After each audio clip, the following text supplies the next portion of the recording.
This year again, the Fiambala stage managed to decimate the ranks of the survivors in the 2011 Dakar's kart category. Its short lanes, 176 kilometers, may have seemed like a relative stroll. Nightmare is a more appropriate word that springs to my mind. After 500 kilometers from Copiapo to Fiambala via the Paso San Francisco, we arrived at the start of the celebrated Fiambala test. We came across the first challenge, the infamous white dunes situated a short distance from the town, almost at once.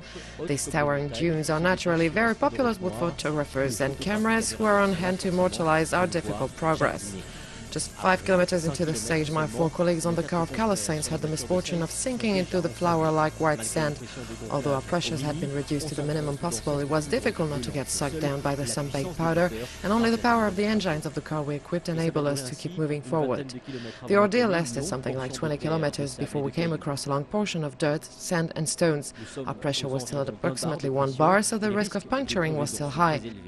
Terrain Plus tires on Sainz Volkswagen became unseated after an impact and needed to be replaced. The stage ended with a maze of rios whose surface was littered with huge rocks. There were times when it felt as though we were going around in circles, but it was an ideal way of bringing down our temperature by a few degrees with the finish in sight. The following day's descent to San Juan, which nestles in the Andean foothills, took us through a multi-hued landscape. The trails were sandier and faster, allowing us to get up to our top speed, almost 200 kilometers per hour for long stretches at a time, with a load of almost 2.5 tons to carry. That's no easy mission for our casings, which are made up of superimposed rubber plies and a crisscross steel and textile cables. Our job is to soak up the repeated impacts while at the same time providing impeccable stability along the straights, through the corners, and of course under braking.